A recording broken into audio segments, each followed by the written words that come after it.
Charlemagne the God went on to Lara Trump's show and gave a little bit of, political advice or what he expects from the political arena. And I said this before. I think that Charlemagne, he goes onto these shows and they invite him on because they know that, he's not a candidate. He hasn't run for office. He works at the Breakfast Club. That show focused more on hip hop, variety, and Black culture. And yet at the same time, they bring Charlemagne on to have these political discussions, not because they like Charlemagne, but they bring him on because it helps them. And I've been pointing this out over and over, right? They bring him on because it helps them. And that's what Lara Trump did. So Donald Trump said something about this because he was not happy about Charlemagne being on there. And he said, let me come back out this way. The very wonderful and talented Lara Trump, whose show is a big rating success, put racist sleazebag Charlemagne the God. Why is he allowed to use the word God when describing himself? Can anyone imagine the uproar there would be if I used that nickname? So here we go, him asking for censorship again. He's a low IQ individual, has no idea what words are coming out of his mouth, and knows nothing about me or what I've done, like just ending 5 wars, including 31-year bloodbath between Republic of the Congo and Rwanda, where 7 million people have died and there's no end in sight. He didn't know that, or India or Pakistan, or wiping out Iran's nuclear capabilities, or closing the horrendous open border, or creating the greatest economy. So Trump is exaggerating about a lot of these things, of course, where prices and inflation have come way down, and where stupid and corrupt Joe Biden set the record for doing the worst job as president ever.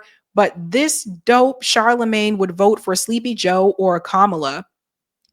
Remember, 1 year ago, our country was dead, and now it's the hottest country anywhere in the world. And he ends this with MAGA.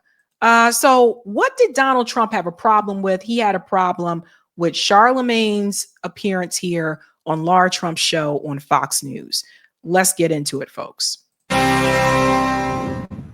So as it turns out, when you build your entire show around sneering at half the country, audiences eventually tune out. Just ask the Late Show host, Stephen Colbert. And then there's The View, where diversity somehow means only inviting left-wing guests. It begs the question, is there still appetite for civil discourse and apolitical entertainment? Or has the liberal echo chamber become the norm? Well, Charlemagne certainly has some thoughts. Well, I give you a lot of credit because you have had me on your show. You have people with differing viewpoints on a lot of different things on your show.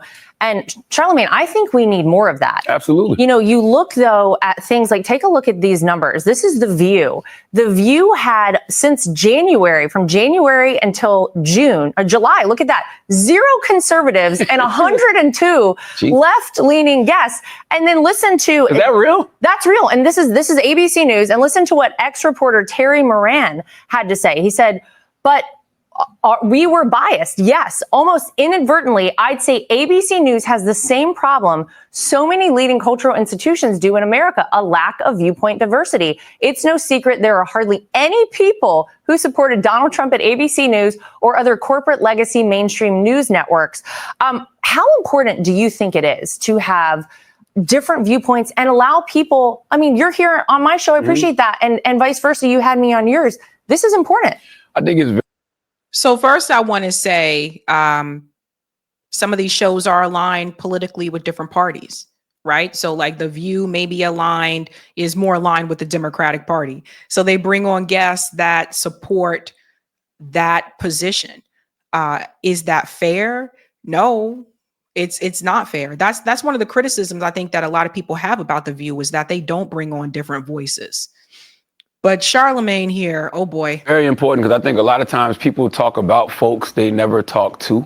Yeah. And if you think that a person is spreading misinformation, if you think that a person is lying, then, bring them on your platform and have that conversation. Like, present the facts, present the truth, and then let the people decide. I think that's ridiculous to never, ever have anybody on your show that you don't agree with or has an opposing view of you or is from a different political party. Because at the end of the day, man, regardless. Pause. First of all, I consider that to be gatekeeping, and it does exist. But also, Charlemagne does that in a way sometimes too, because I don't see Charlemagne bring on any guests that are to his left, right? Like I see him, particularly on the Breakfast Club, I see them interview, corporate Democrats, even maybe some progressive Democrats. I think they brought on Zoran, maybe at least. So I take that back, maybe Zoran. But that's a politician. That's someone that's running for office. But I don't see them, other than that, bring on someone to their left. Jill Stein and Butch Ware, yes, but again, they were politicians. They were running for office. So it makes you wonder, is like, do you really follow that too? Because for the most part, there are a lot of people out there, in particular in the activist community, that are doing really great work. I know that have personally reached out to try to get on the Breakfast Club to get their message across. And no, it wasn't me, but those people aren't brought on. You know what I'm saying? So at the end of the day, it's like, I don't know, do you really do that too? But I do think that people should talk to different voices, right? I bring different people on this show. Sometimes you guys like the guests, sometimes people don't like the guests or whatever. But I do think that it's important that people are not in an echo chamber. Now, some people would see that and they'll say, "Oh, well, you're this way because you're talking to people that don't agree with you on everything." First of all, show me someone in real life who agrees with you on everything, and maybe I can give you like a Snicker bar or something. I don't know. That just doesn't exist. That has never existed in my life in particular. But at the end of the story, like the end of the day, a lot of these shows, they do have an allegiance or some type of alliance with said political party. And there's a certain narrative that they're supposed to push. Of who's in the White House, that person represents all of America. And I reserve the right to criticize both parties. Well, and I would say that person is a representative of America, and we should all want that person to succeed for America, right? No matter your political viewpoints, right? 100% agree. Like when you ask me, what do I think President Trump has done over the last 6 months? I don't want to say that I think he did a terrible job, but if he's doing a terrible job, I got to call it like it is. And if it was a Democrat, I will respectfully disagree with you on that. I understand, but that's okay. But you can have your viewpoint. But if it was I gave President Biden the same hell too, because I didn't think he was doing a good job. All we want is somebody in those positions that's going to do a good job. I'm not a party person in no way, shape, or form. I want to say I'm an independent, but that don't make no sense because there's only two parties in this country, right? So pause. This is what I said when I'm like Charlemagne, when they bring him on these shows. What he said there just didn't make any sense. He said he's not a, political party person. Okay. He's aligned with the Democratic Party, but he's not a political party person. He said he's an independent. Then he says, but that doesn't make any sense because there's only two parties.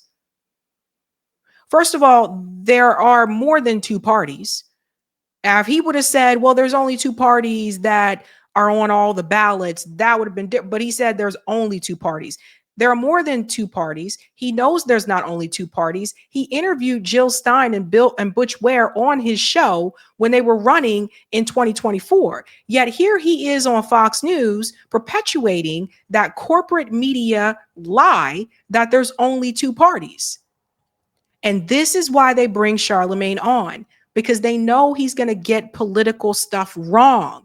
They know that, like, okay, he may disagree a little bit, but at the end of the day, whatever he says is going to make me look better, because they know that he's not well versed in the subject. And there are many of us who have called this out. Like, by the way, it's not just me. There are many of us that have called this out. Like, a lot of the things that he says about politics, he doesn't know what he's talking about.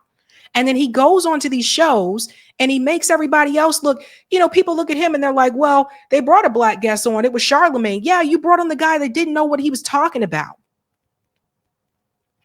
And sometimes I got to wonder if he's doing that intentionally, if he's pretending to not really know what he's talking about. But I don't really know. But the reality is what he said there just didn't make any damn sense. well, I'm independent, but I can't be really independent because there's only two parties. What are you talking about? Ah, man. You're going to end up voting for one of the other. Do you see yourself in 2028 voting blue or voting red? And is there anyone you might already see yourself supporting? I really don't know. I mean, I think that there's some good candidates out there. You know, I think that we really have to look to the governors when it comes to the Democrats. I don't think that there's any like change agents that's going to come out of nowhere and shake things up in the Democratic Party. I think it's going to end up being a governor, you know, Josh Shapiro or a Wes Moore, somebody like that. And And then he mentions people that have already been co-signed and approved by Democrat leadership, right? Shapiro and Wes Moore. And he knows that. He's just repeats the propaganda from the Democratic Party, from corporate leadership. You have a different show outside of that. And what he should be doing is he should be giving a different perspective, but he's not. He should be providing an outsider perspective, but he just repeats the same shit that you hear from Chuck Schumer and all the rest of them.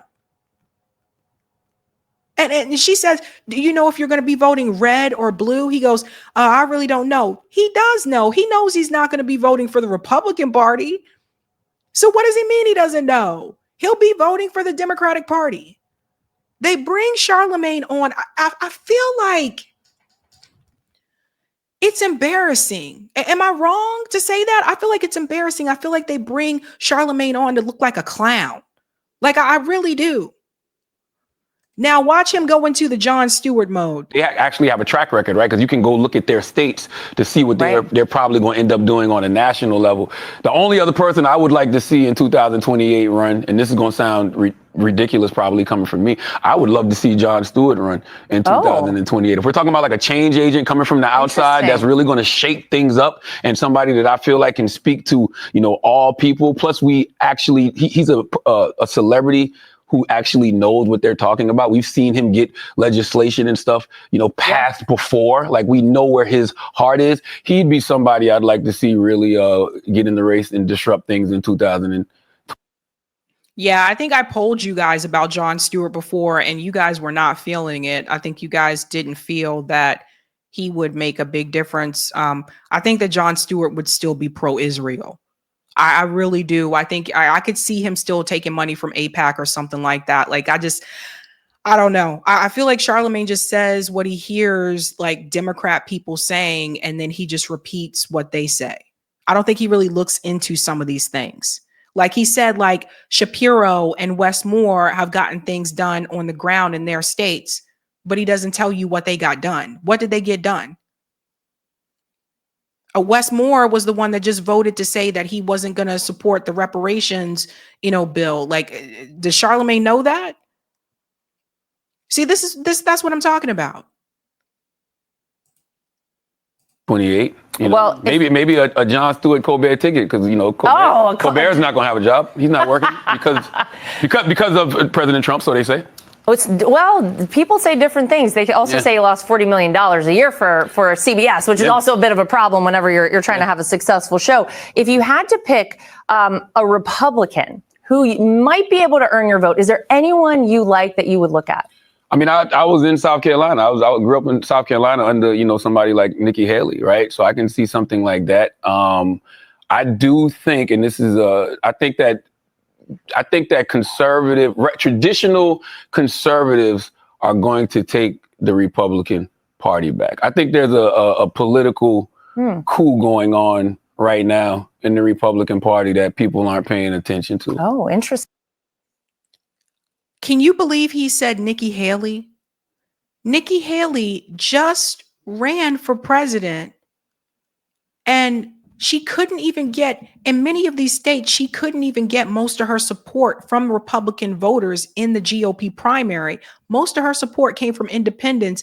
And of course, in the end, she still lost any damn way. She didn't even come close. Like, it's just like, does he even know what Nikki Haley believes? Does he know that Nikki Haley is a neocon, a war hawk? Does he know these things? I'm so confused. So confused.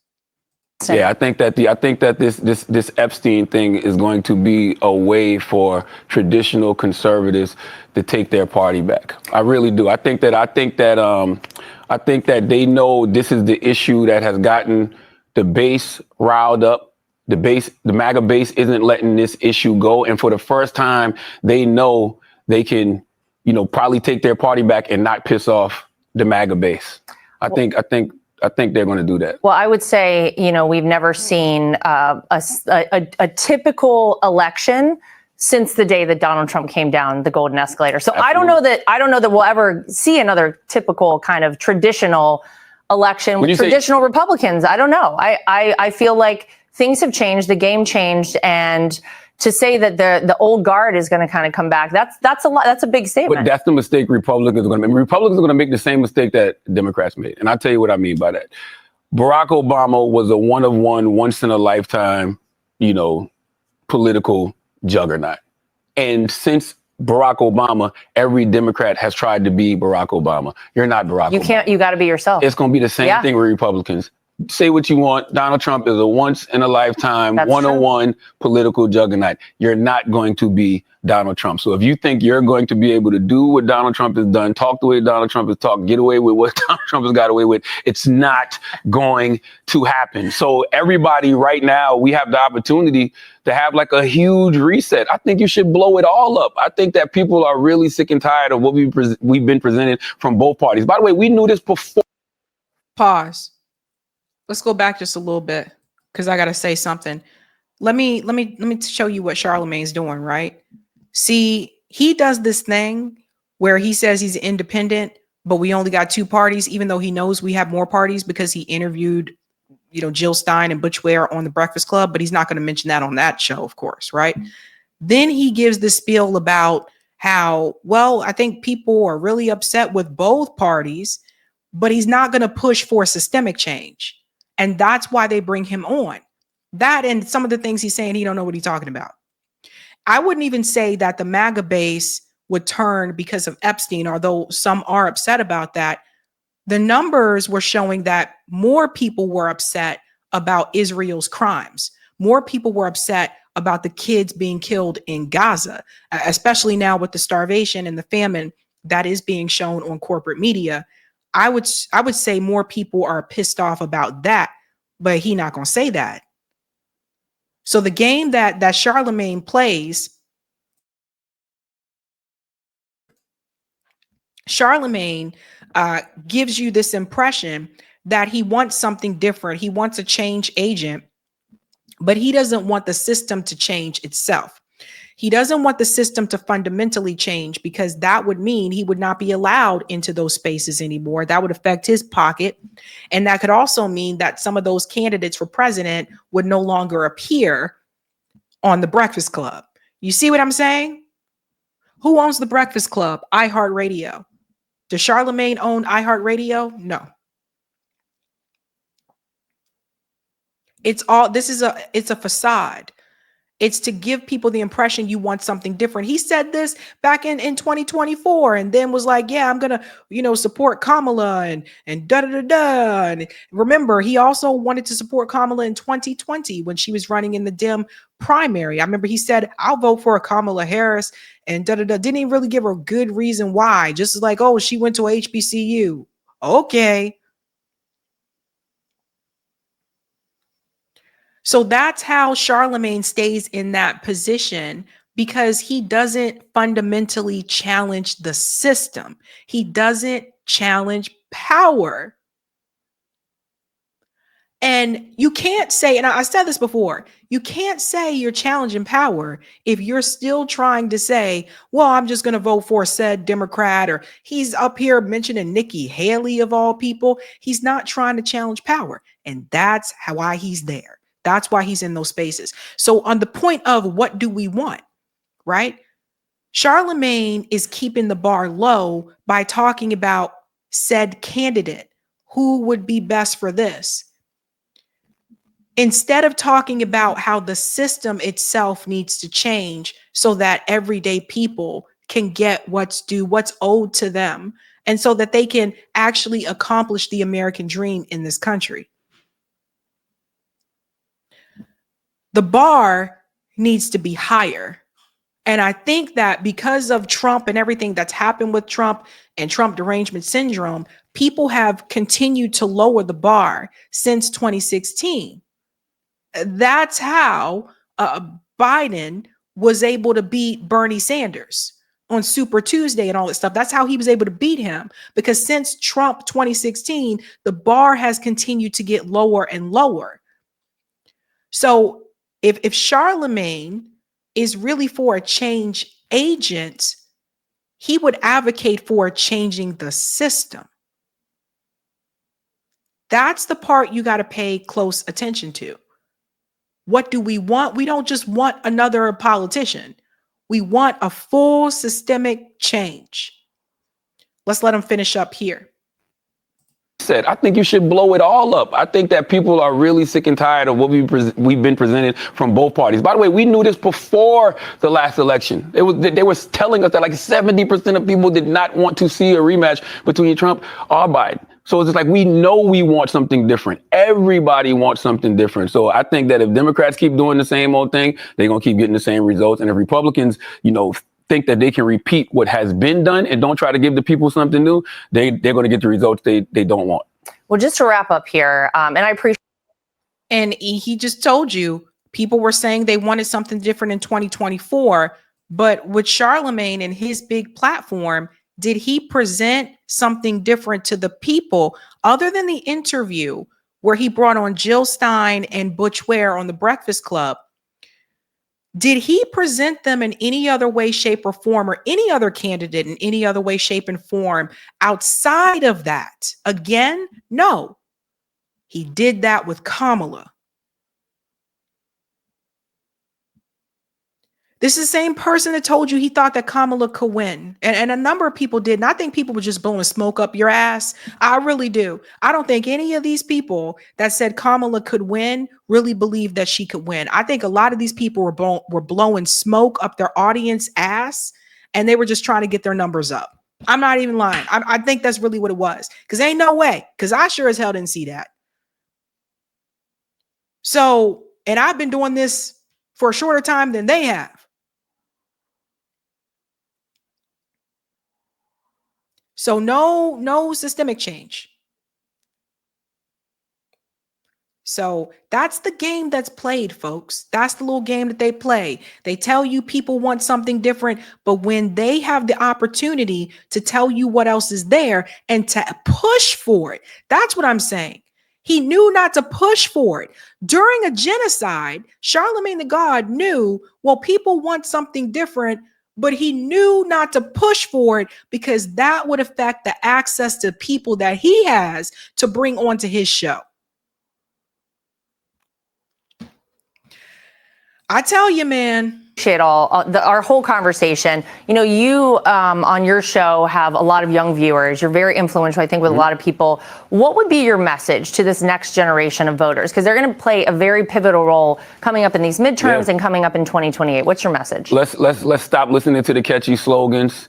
Let's stop putting on jerseys for different parties, and let's just focus on the people who are putting the ideas out there that truly are going to put more money in your pocket and truly are going to make you feel safe in this country. Like, who is the forward-thinking people that are talking about, making this country more affordable, who are talking about really making you as an individual smarter, telling you what sectors to get into the world to make, this country better. Listen to people's ideas. Like, we focus too much on individuals. We focus too much on identity. We focus too much on party. What are people's ideas? Because that is what is going to always win. All right. He focused on all those things. He focused on identity. He focused on individualism. He focused on all of those things. That is what Charlemagne the God did.